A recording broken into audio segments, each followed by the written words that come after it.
This is Duncan Fisher.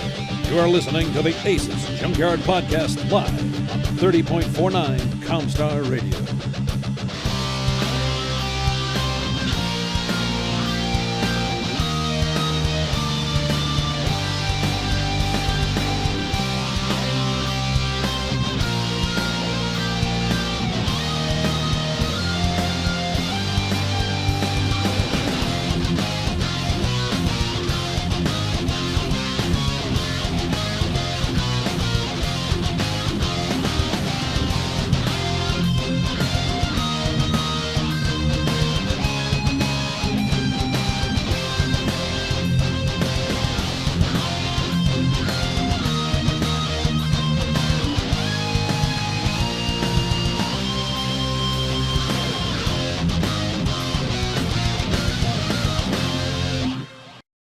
Hello and welcome everybody to the Armored Combat Escalation Service Podcast, episode 46, your number one voted MWO and Battletech podcast. Still broadcasting here, almost at the end of 2016. How's it going, Tierkron? Oh, pretty good. Can't complain too much. You know, still alive and kicking. So, you know, health and strength. I'll get the rest on my own. That's good to hear. So since our last podcast, there's been a few things, but not a whole lot. So this is kind of a review, I guess a month in review type episode. A very special episode of the Armored Combat Escalation Service podcast, one might say. So let's start off, I guess on Tuesday, we had a patch, and quite a few things were added. I'm just going to go quickly over a couple things. Of course, new decals were added. Lots of new decals. So I was going to say, I picked up quite a few, especially the playing cards and the jack. Yeah. Well, the biggest complaint I've heard about the decals are that a number of decals that haven't been added, not like cannon unit decals, because those seem to be getting added pretty quickly. Things like just symbols, like the suits of playing cards, like just like a spade and a club and a diamond, because there is a heart already in the game, but those three aren't there. Things like Greek letters not being in yet, numbers not being in. You know, a number of simple decals that people are kind of scratching their head going, you know, why haven't these been added yet? These seem to be like the no-brainers that you throw these in, have it be done, and then you can go to the more intricate ones. But you know, I'm actually kind of surprised seeing just how many of the cannon unit decals they've been thrown in, especially with this last patch. I thought they were going to limit those a little bit more and be a little slower on implementing them, but they're going full bore on them, it seems. Yeah, it's really good that the decal system, now that it's actually out, that the decals are also starting to come out as quickly as they can hopefully do. I wouldn't mind if every month we got a bunch of decals like we got now just this Tuesday.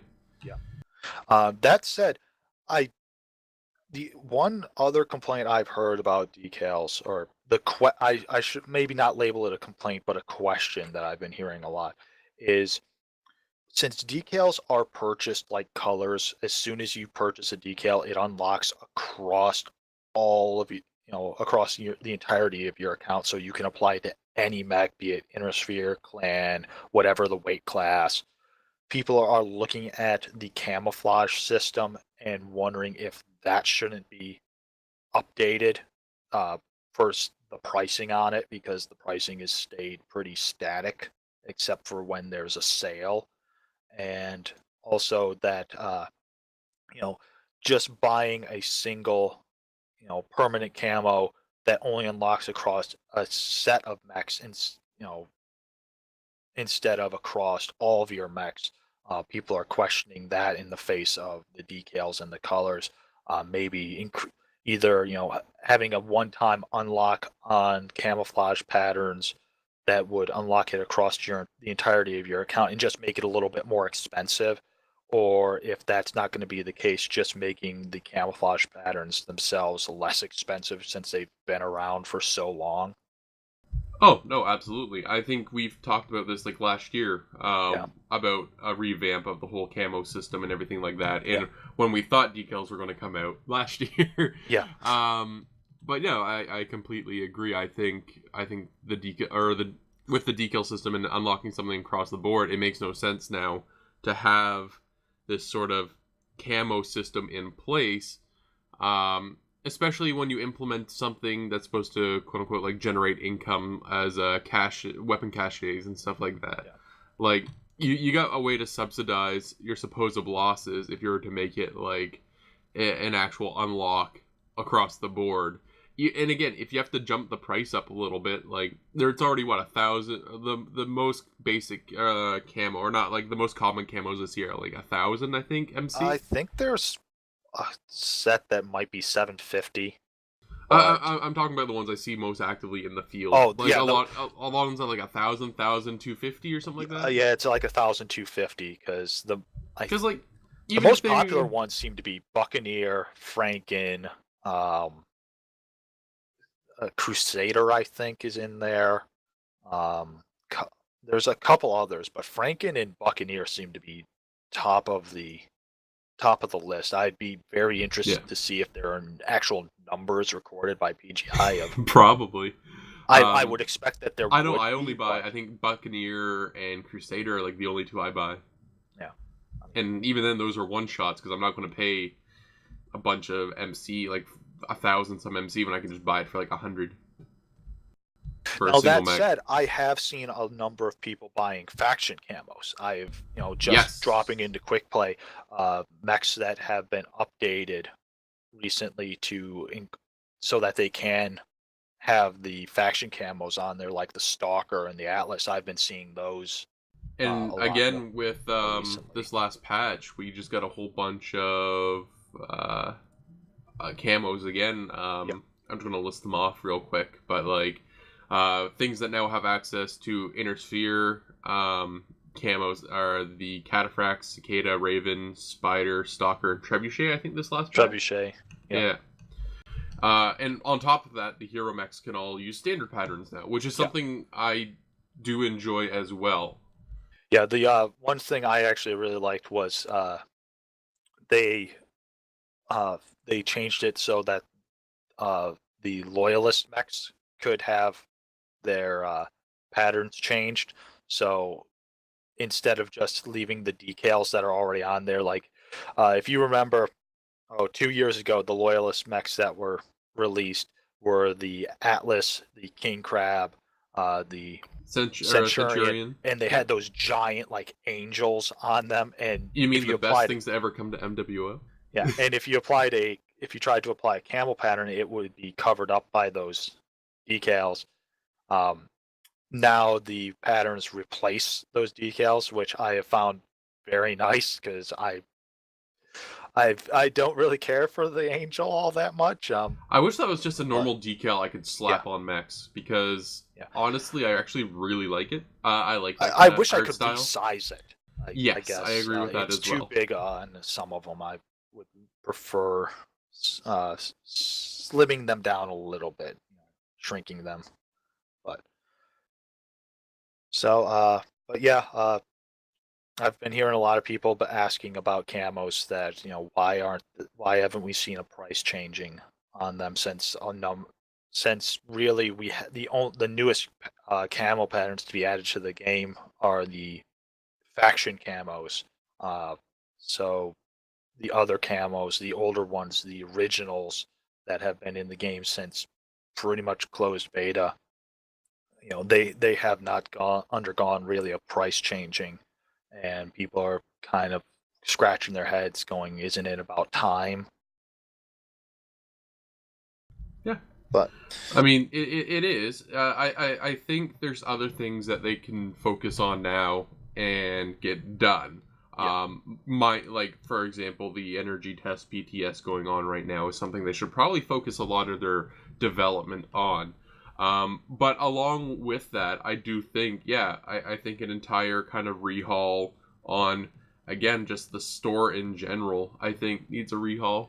That said, I do like the fact that the latest update to the store included the shopping cart, because that made things, if you want to shop in the in-game store, it makes it so much easier.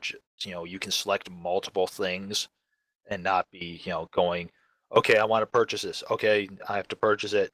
Got it. Now I have to go back and find everything else that I wanted to get. You can do it all in one go. Much easier that way.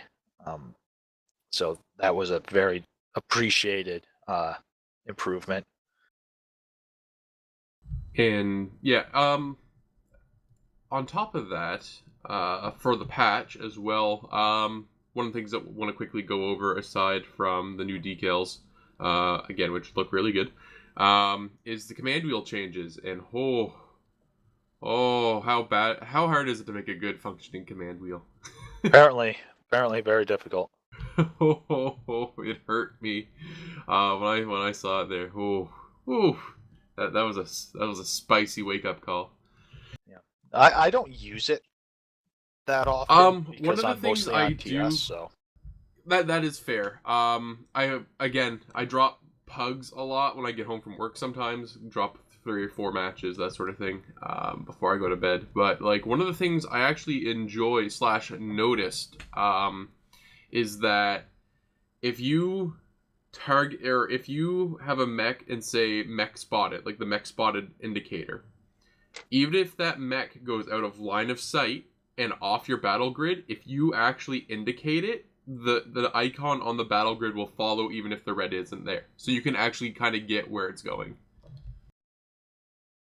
yeah. So if it goes behind the cover or something like that, the icon on the battle grid will still follow. For up to like another couple seconds before it. So you can lose line of sight, meaning the red dot drops off your battle grid. But if you use the command wheel to indicate that mech target or whatever, the blue dot that appears will fade slower than the red dot. So the red can go off the screen, but the blue will still follow along it. That is one of the things I have noticed. Next gen tactics, everybody. That said, I don't see a lot of people actually using it. Well, no, it's not convenient. Yeah, Like that's the thing. You have to make it convenient. Like for example, when I'm playing Battlefield 1, for example, something I played a couple weeks ago during the open beta. Like I was using the command wheel all the time because it's just so easy to use. Like it's not a big deal to just hit one button and flick your mouse up or something like that, right? Yeah. Like it's not hard. Or when I play Overwatch or when I play Dota 2, like when I play those games, the command wheels, again, it's just press a button, flick the mouse in a direction that you know you need to use the wheel or something like that. It's not hard. It's not hard. Well, I don't know. I'm not a developer, so maybe it is hard for all I know. But like like the design and functionality of the command wheel as it currently is not ideal. And I wonder if it's one of those things of, I understand you're trying to make things different so that they are unique to your game, but this is something this is a problem that's already been solved, and the solution is more than adequate, and it's well exemplified in other games. So just copying it is not that big of an issue. Your players are not going to go, oh, you copied the Overwatch command wheel, or you copied the Battlefield command wheel. They're not going to care about that. They want something that's functional, that's intuitive to use, that's easy to use. So like I don't want to use my mouse wheel for the command. Like that's it. I don't want to have to scroll my mouse wheel literally the goddamn time.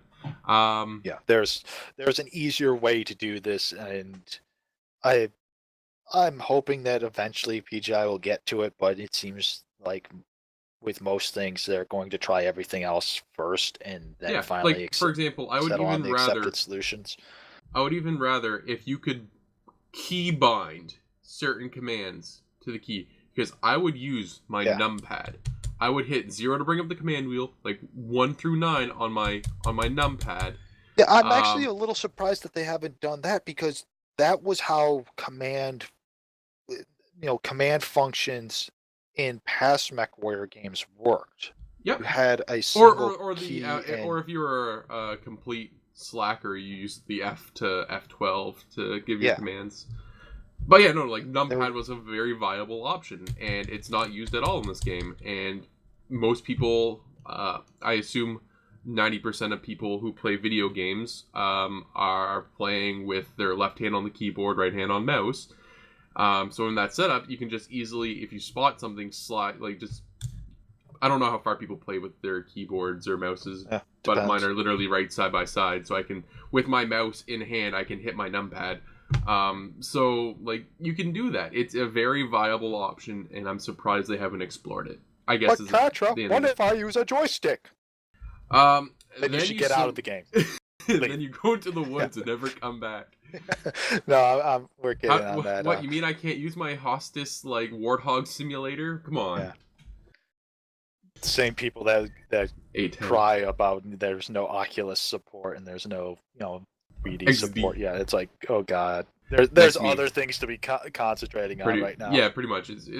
Complaining. Well, first of all, complaining about Oculus / whatever other VR headsets there are is literally just a big meme. I don't think you'll ever like. It might be fun to play in a single player type setting if they ever get single player done for MechWarrior Online. But in a competitive multiplayer, no, you're just holding yourself back. That's literally just a liability. It's never going to happen. That's like the people who play with it in like Arma 3. Everyone just makes fun of them 24/7. So, other things included in this latest patch, though, we got some new champion mechs. Did they give us a reason to buy them still? No, they're mainly like they're of the latest some of the latest mechs to be included in the game. We've got the Crab, the Grasshopper, the Panther, the Zeus, the 2Cs of the clans all got their champions. All of which I believe still do not have hero mechs. Yeah. So where's my hero mechs? Where my hero mechs at? Eventually. But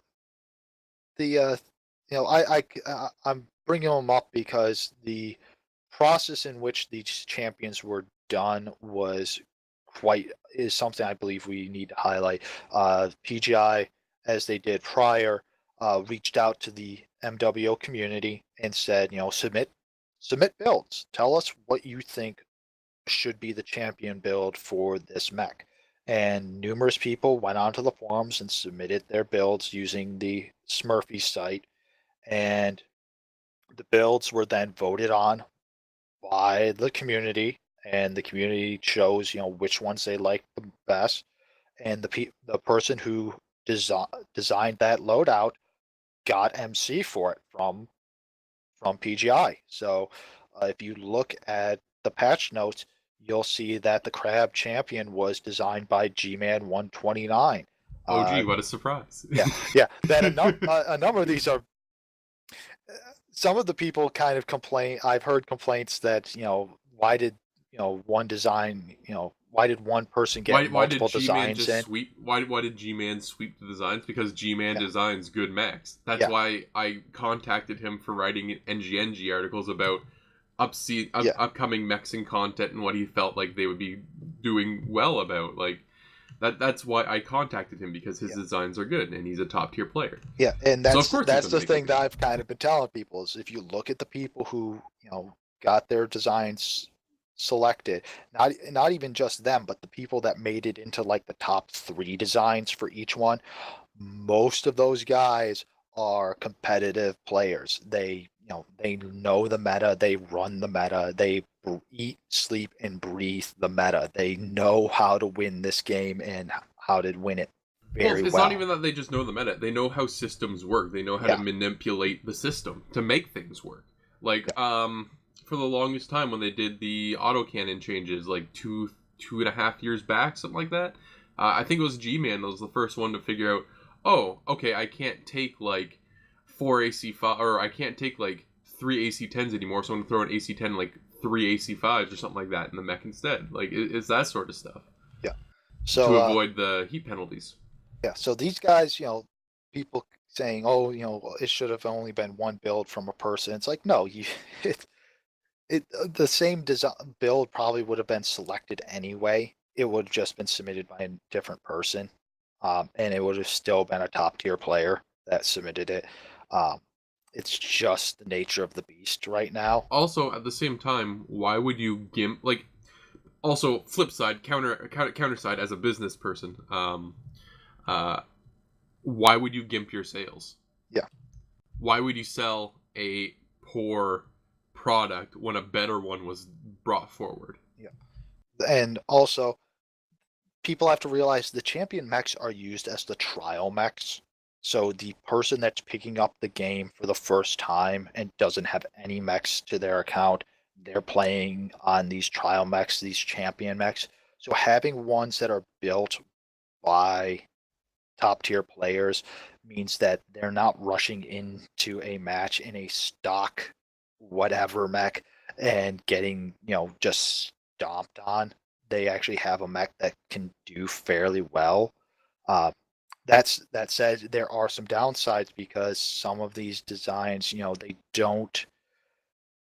they don't feature all of the capabilities of each mech.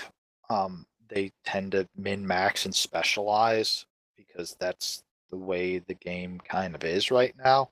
So for a new player, it's a little disingenuous, but at least at the same time, it's not throwing them into a stock mech against players that actually kind of know what they're doing.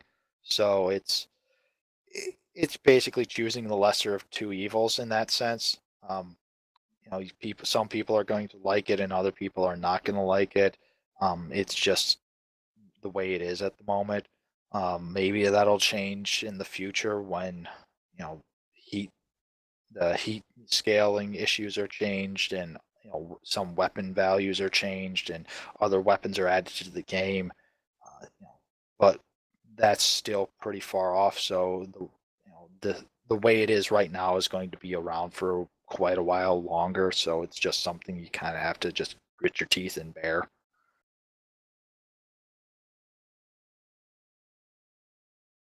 So I mean, yeah, um, pretty much. uh another some map changes.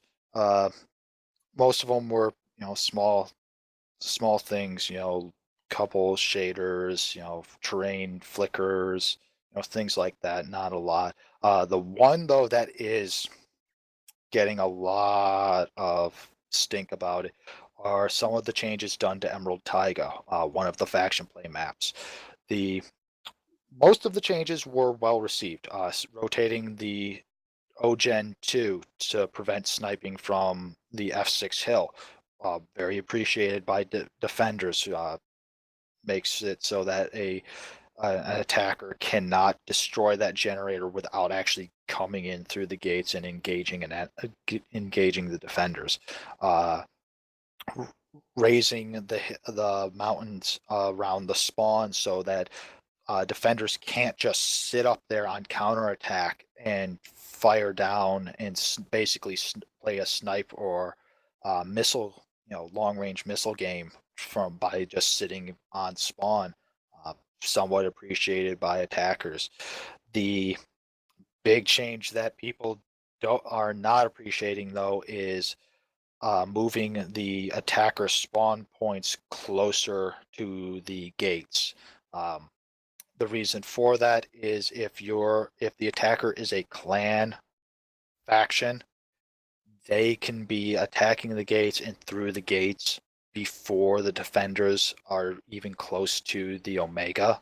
So by the time the defenders are down and by the generators, the enemy's already well within the base and they're in the brawl. So there's not enough time to set up.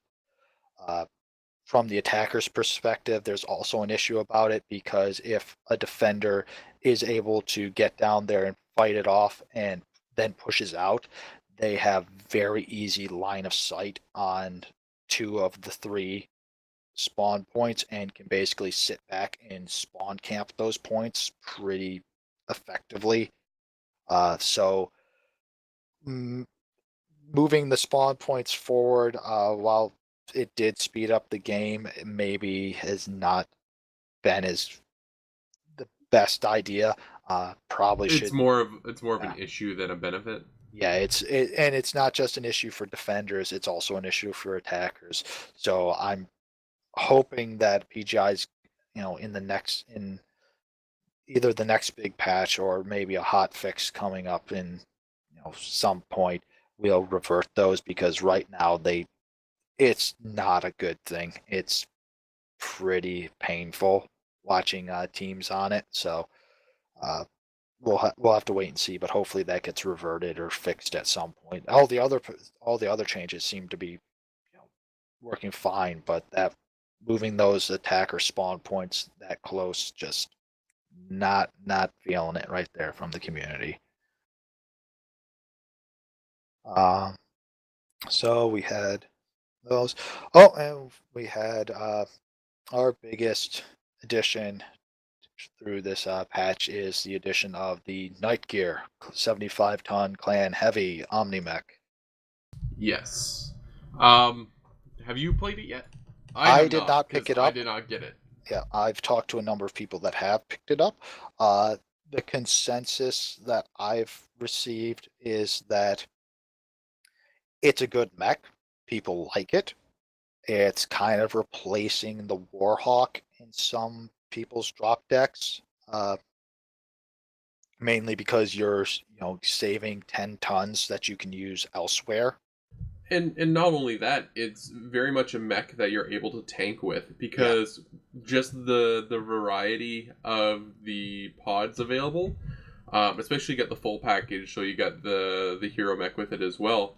Um, like you can turn your entire right side, or if you want to, your right side into a shield, and you'd still on your left side be able to fit two Gauss rifles, and sorry, in your right torso you'd fit a PPC. But so that's devastating, or yeah, vice versa. You can fit it all onto the right side and do it on with the left. Like yeah, it's basically anywhere you can fit whatever you want. yeah. The only complaints I've been hearing about it are that the size of it, it's it's pretty big. It's about the same size as a Grasshopper or a Black Knight is, which for some clan players is a rude wake up because they're used to running heavies that are somewhat squat. The Timberwolf, which is another 75 tonner, is shorter, especially if you don't have the two missile pods in the shoulders.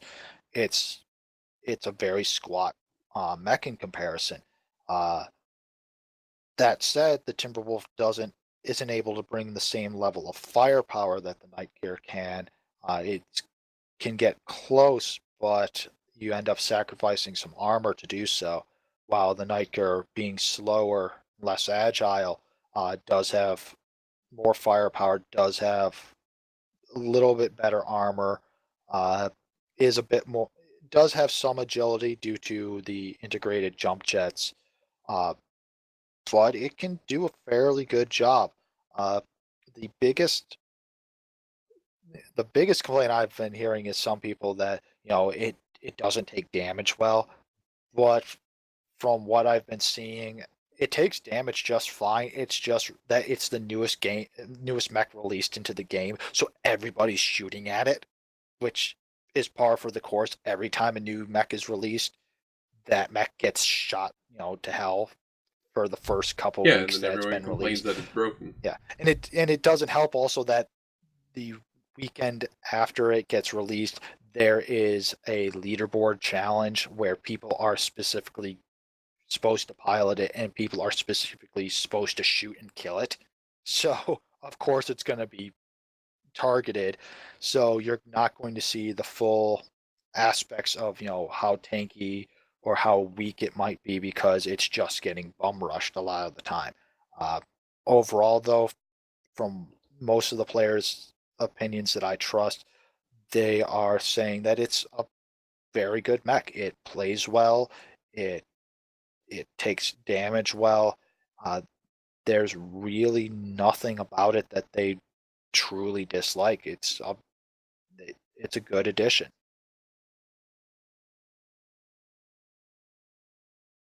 was gonna say there's really no major downsides to it, aside from it's not as good as a Kodiak, I guess. That's like, I mean, you're Well, it's 25 also tons 25 lighter, right? tons less than Yeah, the Kodiak, and it's an Omni-Mech, so you can't switch out the engine or the internal structure or the armors to save weight because it's already been done. Um, so there's, you know, it for the rules of the game, it fits very well and does very well. It's I don't think it's going to unseat the Timberwolf as basically king of the heavies, but it's close. It's definitely a incredibly powerful mech in the heavy bracket, and it it does well against assault mechs as well. So it's not going to go toe to toe with a Kodiak, and even against an Atlas, it might have a bit of an issue if the Atlas is a good, uh, if it's got a good loadout. But against the lighter assault mechs like the Warhawk, the Victor, the Battlemaster, the Zeus, the Stalker, it's going to do pretty well against them. Against things like the Gargoyle, it's going to do very well against that. Um, it's it's just a good overall mech.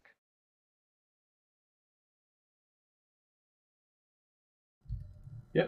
I would agree with that. Like, I played around with it, obviously, in Smurfy and stuff like that, so I got a couple builds for when I pick it up eventually.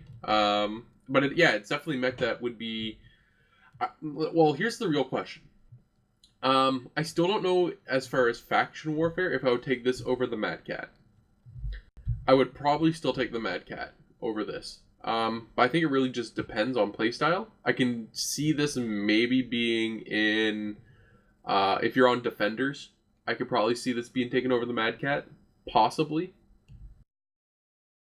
Yeah, it's the biggest difference between the two is the speed. Um, the Mad Cat is a fast heavy. Speed tweak it goes about 87 kph. Speed tweaked the Night Gear only goes about 70 kph. So there is a major difference in terms of overall speed. So yeah, on the offensive, if you're on a team that wants to move and wants to use strategic firepower and agility to get to their advantage, the Night Gear probably isn't going to work as well in those formations where the Timberwolf is going to work very well.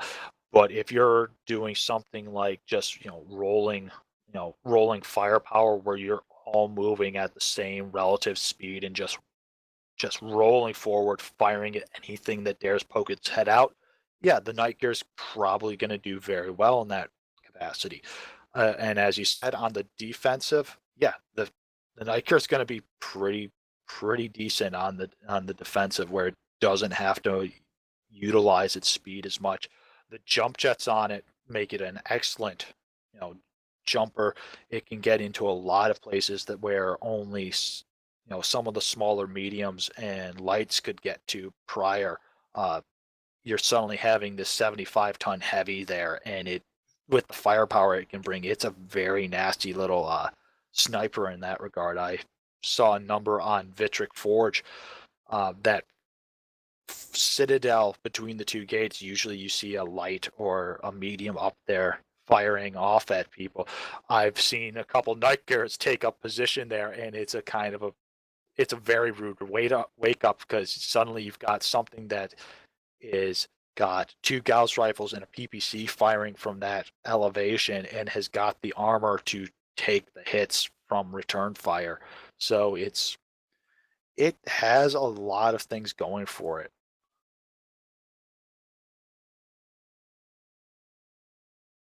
The only other thing that was really added in this latest patch as well that I want to talk about is the stock mech mode for the private matches. Yes. Something we have been told is coming all for a while now. Now, the thing with this is I'm interested to see if any stock mech leagues will start up. Because I would, if someone's going to run a quote unquote like Solaris 1v1 stock mech mode, I would be totally signing up for that. Any time, any place, pretty much. The only problem with that is those types of events are going to have specific rules because you don't want, a stock for a fourth succession war stock, Warhammer going up against a stock Timberwolf. That's that's not going to be even close What? to a fair fight. What? So those types of community events are going to have specific rules regarding what mechs are used in stock mode. You know, even if you're using the same mechs, it'll probably specify by variant because certain variants in mech chassis have been upgraded and come stock with those upgrades. They come with an XL engine or come with endo steel, and the other variant does not because it's an older variant. So uh, any events that come up, I would assume are going to have specific rules of what mechs are used in playing in stock mode in those types of events.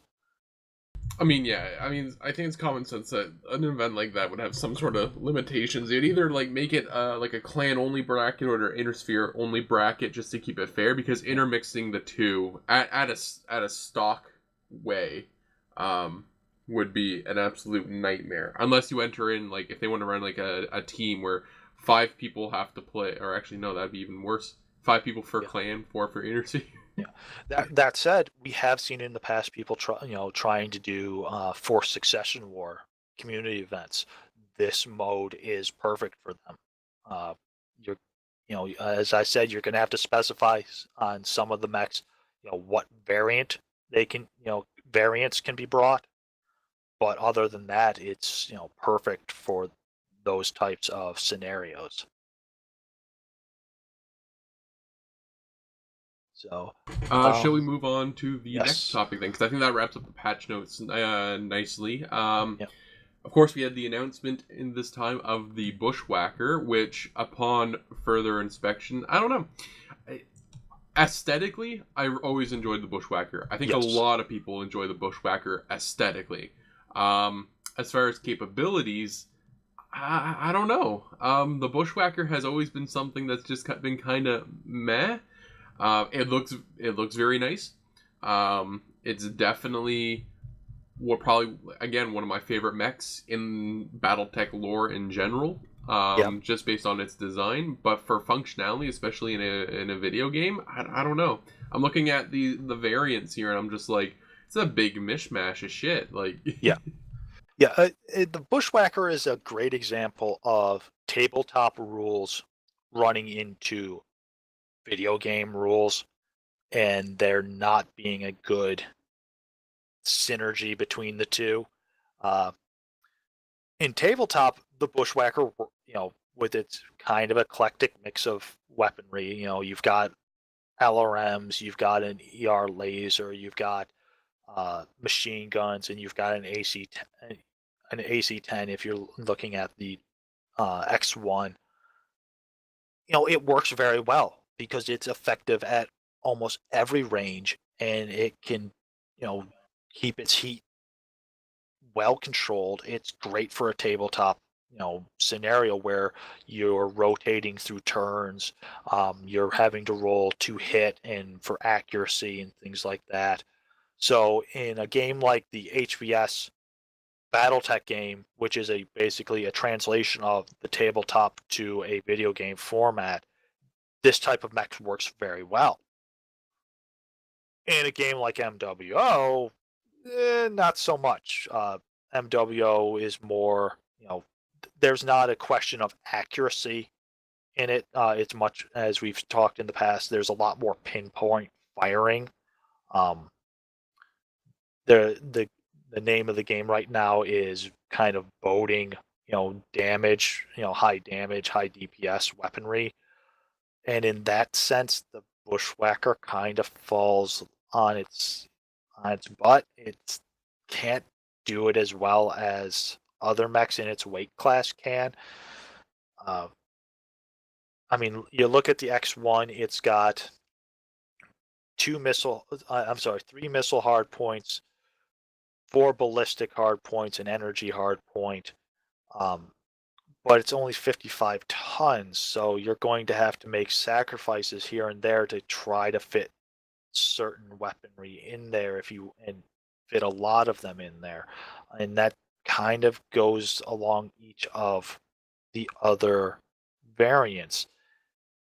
It's going to be somewhat difficult to come up with really high damage output builds on there.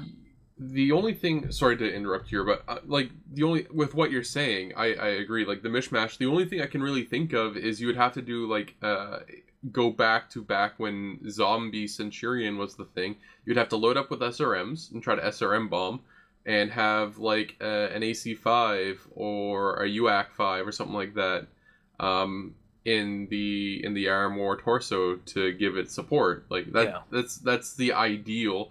Because I'm looking at it here, and there's nothing that's really energy heavy.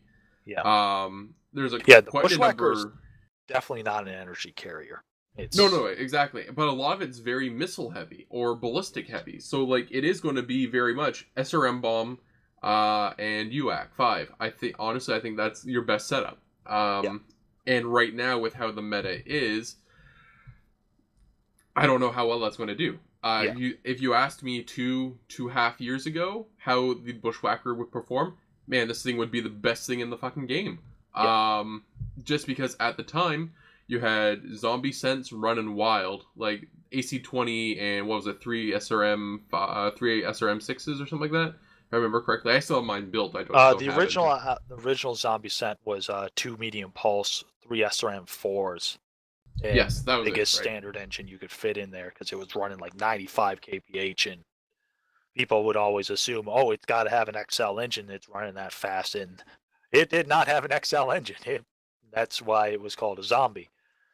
Um, but yeah, the Bushwhacker, most of its builds are either going to be heavy on the ballistic, either 3 AC5s, or if you can stomach not having a lot of ammo, 3 UAC 5s, 2 AC 10s.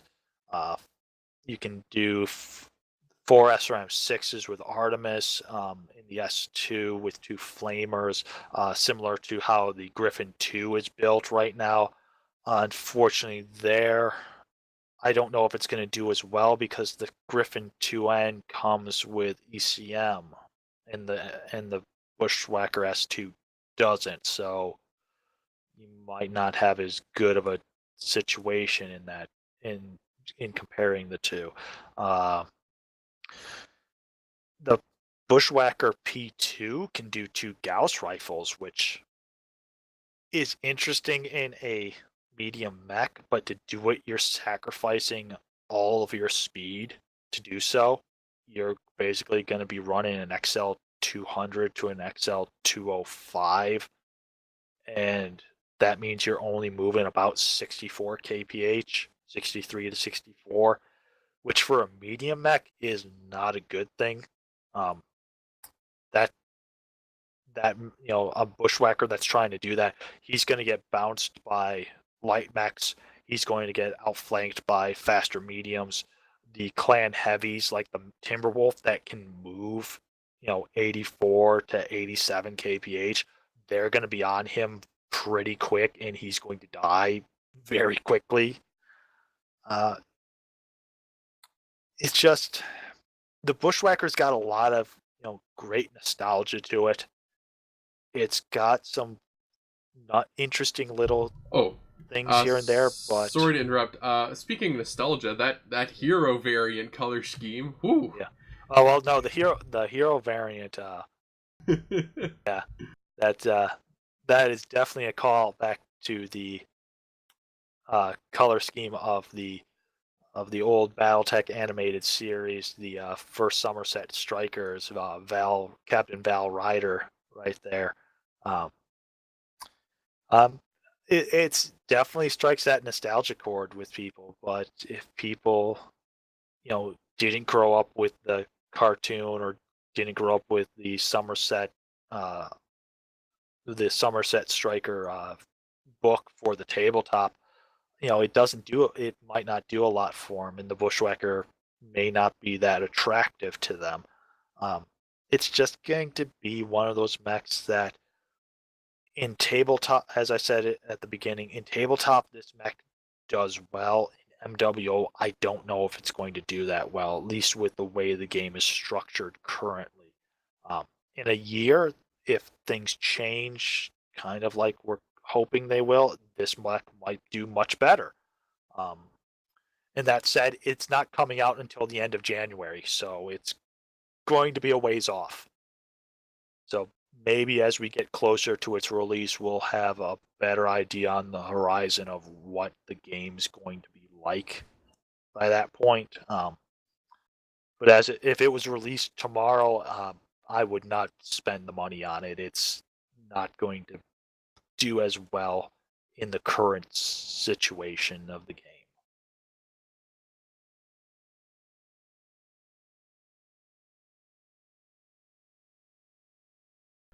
Yeah. Again, I'm still probably going to pick this one up just for nostalgia's sake. Well, I probably wouldn't recommend people pick it up other than for nostalgia's sake. Would be my overall Yeah, overall if you comment need on the. yeah, if you need a 55 tonner, a Wolverine, a Griffin, a Shadowhawk are all going to do you much better than the Bushwacker is. Um, so yeah, unless you've got a real love for nostalgia or you are a mech collector and you need every mech in the game, I would steer clear of the Bushwacker as it stands right now.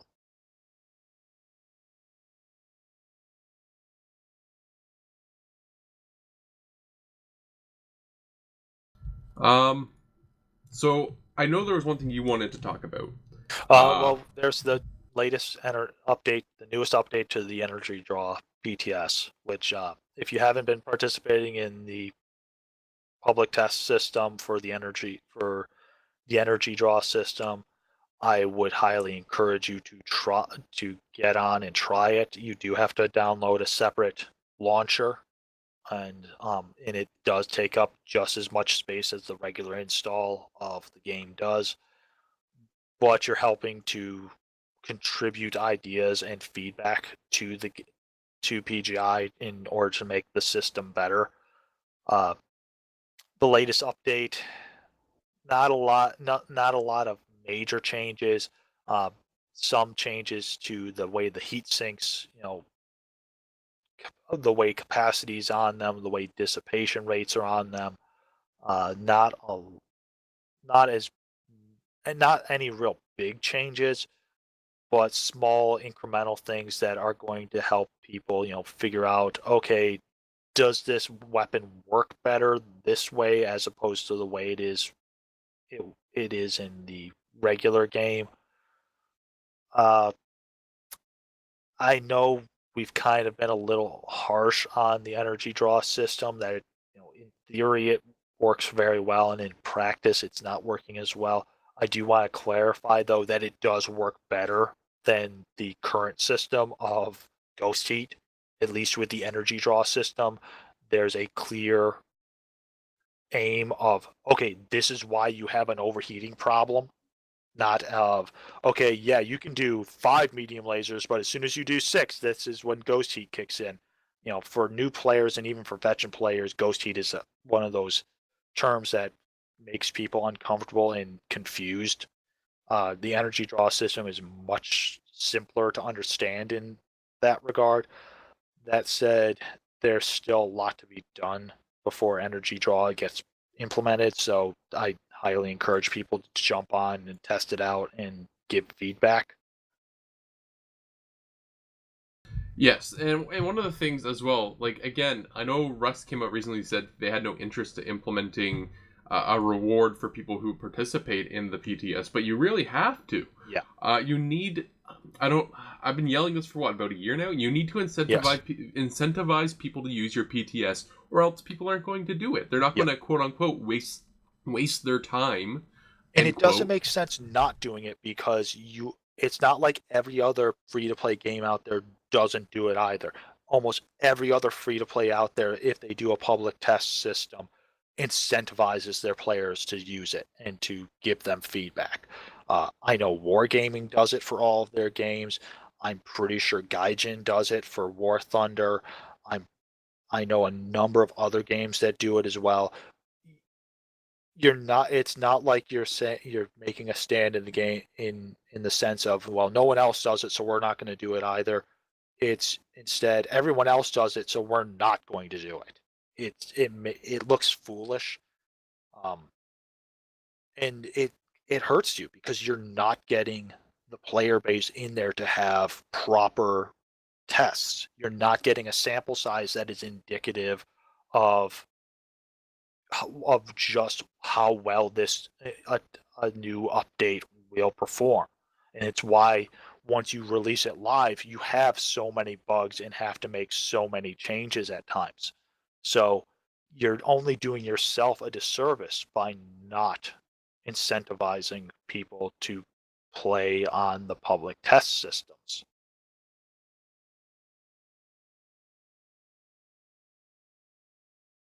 Yeah, it's just I. It's one of the things I don't understand. Like, you want people to test your stuff, so give them a reason to not be making money or currency that actually matters, which is production server, and actually give them a reason or compensate them for using the public test. Like, just Yeah. do it. Just do it. I Just know do the it. wargaming guys, they don't give like massive rewards. It's like you get some premium time, you get maybe a couple camos or flags if it's warships. They're small things, but they still matter to players. It's just a little sign of appreciation that, you're giving up your time playing in the regular game to come and test where in so, just bite the bullet at this point, PGI. You kind of have to do it in order to have a proper, accurate sampling of your players on the PTS to test things. Uh, it's it's absurd to argue otherwise.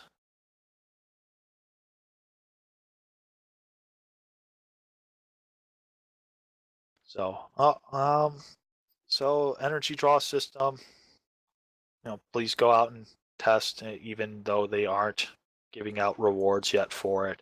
Um, it's you could get on there, do your testing, and then in the feedback thing, tell them what you think, and then say, and in the future, would you please compensate players for Yeah. participating in the public test? Just, The more just, people that say it, the more they might listen.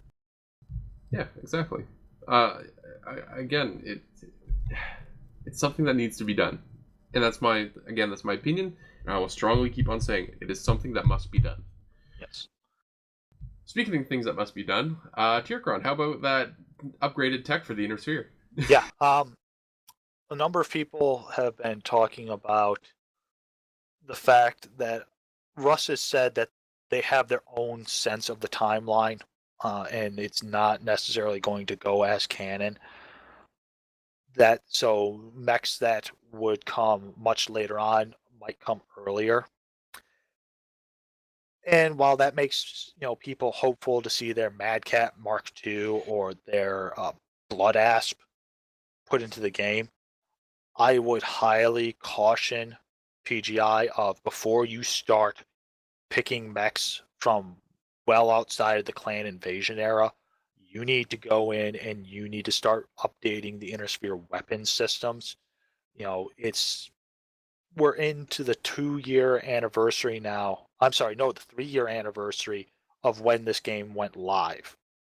So the fact that the Inner Sphere doesn't have its other Ultra Autocannons, it still only has the Ultra Autocannon 5. The fact that the Inner Sphere doesn't have its other LBX autocannons, it still only has its LB10X.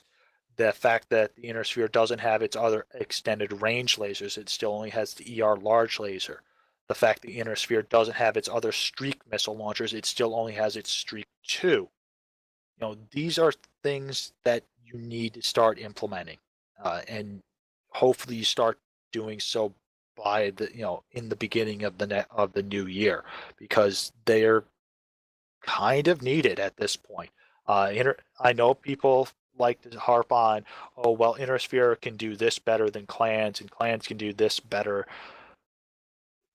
you're still, it's still kind of comparing apples to oranges in a sense because you don't have the same weapon systems across the board. Um, and while the inner sphere variants of those weapons are going to have drawbacks in the fact that they're going to take up more crit space and they're going to be slightly heavier than the clan versions, it still gives you a better comparison value because now you can say, okay, this clan mech can take, know, like with the Kodiak 3, it can take 4 UAC 10s. Okay, let's see what a King Crab can do now that with the Inner Sphere, UAC 10s, and compare those values to one another and get a better understanding.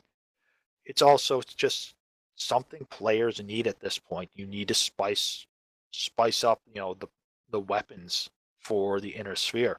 They're Like even the light autocannons would those be a come huge. much much later on. Yes, I understand. But I know, but like because some people have even been asking where's my rotary autocannon, and that's one of oh those things where it's like no, that's much later on with the light autocannons. where's my I Templar? Yeah, I'm saying, we know these, just to be on par with the same type of weapon systems as what the clans have. We know the Inner Sphere gets these by the early 3060s, the late 3050s.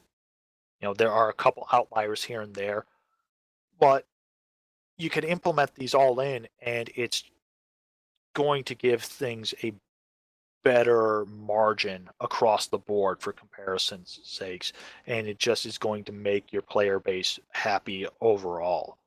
Um, it you don't have to go off the wall. You don't have to implement MMLs. You don't have to implement rotary autocans. You don't have to implement light Gauss or light autocannons. You just put give the inner sphere its inner sphere versions of these weapons. It's something that at 3 years in, I feel like shouldn't have to be reminded about, but apparently we do. So you know, while everything else is great with a new mech being released every month, I think it's high time that you start releasing these weapon systems to the players as well.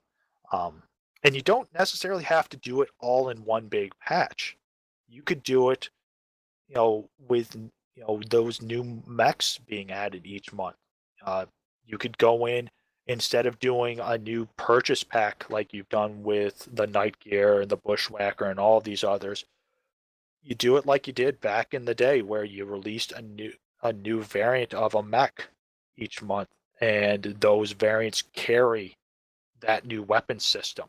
So now that weapon is in the game, and people will start picking up those mechs. And if they don't have the mech base to fit those mechs, they're going to purchase those mech bays. They're going to they're going to change things up. It's going to change meta up, so it's going to make your life a little bit easier, maybe with trying to figure out how to balance the game overall. So, high time that these new, the similar weapon systems be implemented for the inner sphere. Um, Hopefully, you've got plans on that already, and we're going to see these by the end of the year, if not, early next year. But if you haven't been thinking about it, PGI, you need to get on that.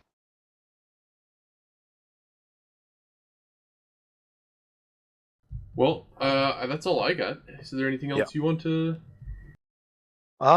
Not really anything else. The only other thing I would probably say is, people complaining about accuracy in with boating. I know it's been brought up before, but uh, maybe throwing a little inaccuracy to the game. People have talked about adding reticle bloom. When I talked about it, I said, tied it into the gyro system for the mech because you've got this piece of equipment that shows up in the mech lab that takes up crit space in every mech in the game, takes up weight in every mech in the game, and yet seems to have no function whatsoever. Implement it. I mentioned prior, if you do, if you lose a limb, it throws off your accuracy because that's the way the gyro works. It has to compensate for the loss of weight on one side or the other of the mech. It's it would make things a little bit better. Boating would be a little bit more difficult because you might be able to fire all 6 medium pulse, but you might not be able to hit pinpoint with all 6. Maybe 3 hit exactly where you want, and the other 3 hit elsewhere, or splatter across the rest of the mech, which is, that's the way it works in tabletop, but it could be implemented into MWO as it stands. It would take work, but I think it would solve a number of problems that you're having already. So consider it, maybe.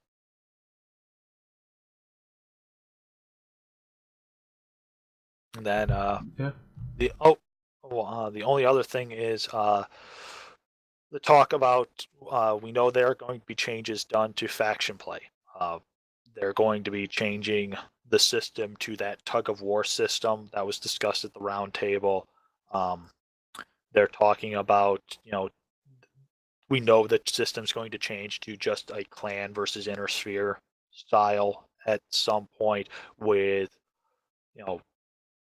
they're figuring out how to do clan versus clan and inner sphere versus inner sphere, of maybe doing those as special events. They definitely have said they want to do special events for faction warfare that highlight major battles like Tukid, Luthwin, Coventry, things like that. So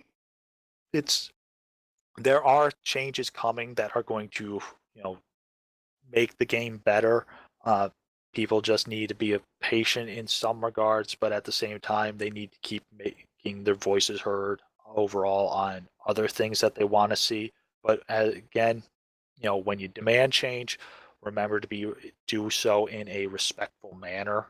The game, you are players in the game and you are fans of the game, but that does not give you carte blanche to be rude, be derogatory, be mean spirited.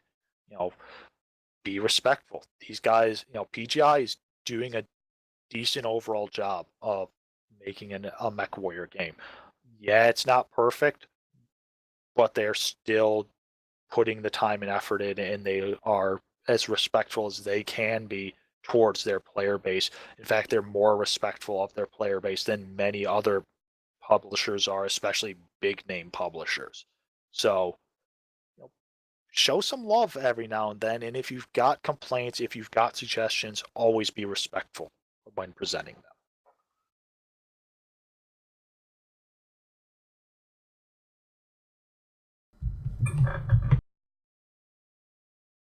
I would have to agree with the most of that sentiment. Yeah.